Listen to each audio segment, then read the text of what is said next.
You know that private world inside your own head? We all have one. And sometimes a question pops up in there that feels, well, a little too personal to ask out loud. A question that really just boils down to one simple thing. Am I normal? Today, we're going to unpack one of the most common of those private thoughts. And there it is, the big one.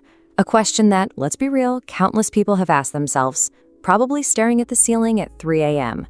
It can feel super isolating, right?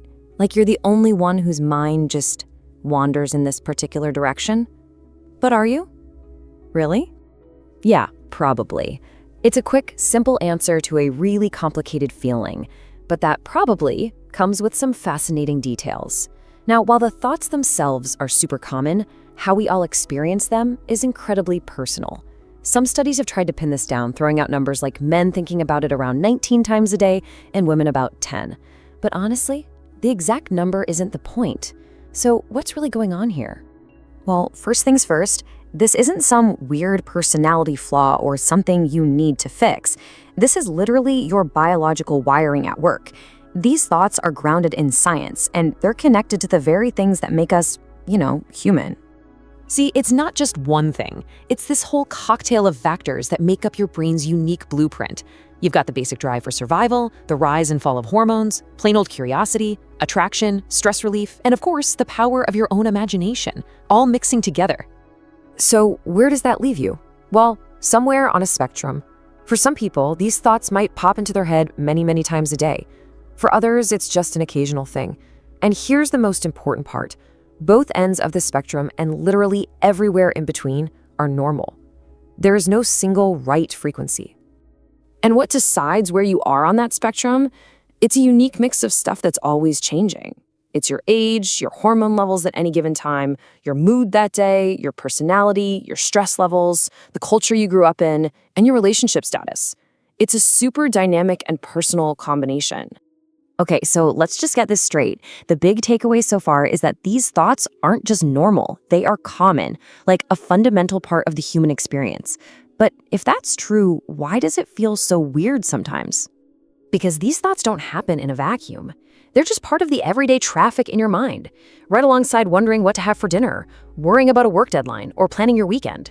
It's just your brain doing what brains do. And this right here, this brings us to the most important shift in how we look at this. We've been so focused on the how much and how often, but that's actually looking at the wrong thing. The real key question isn't about counting. It's about their function. Are these thoughts helping you, or are they interfering? See? This completely reframes the whole issue. It's not about quantity anymore. It's about the quality and the impact these thoughts have on your actual day-to-day life. Think of it like this. If your thoughts are just part of the background noise, a kind of simple curiosity that doesn't really get in the way of anything, that's totally normal, helpful even. But if they start to feel compulsive, if they're so distracting that they're interfering with your work, your relationships, or just your own peace of mind, that's when it might be worth paying closer attention. So with this new way of looking at it, we can say with total certainty, yeah, many people think about sex a lot. And for the vast majority of them, it falls right into that background curiosity camp.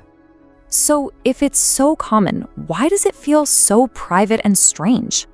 There's a simple reason. It's a topic that's usually surrounded by, well, silence. And that silence? It's incredibly powerful. It takes a perfectly ordinary, common human experience, and just by making it unspoken, it turns it into something that feels extraordinary. It makes us feel like we're outliers, when in reality, we're all just part of the same shared, unspoken human condition. Which leaves us with one final thing to ponder. We started with a private question, one that was born out of silence. So what would change if it wasn't so silent? I mean, what if we just talked about it? What could that unlock?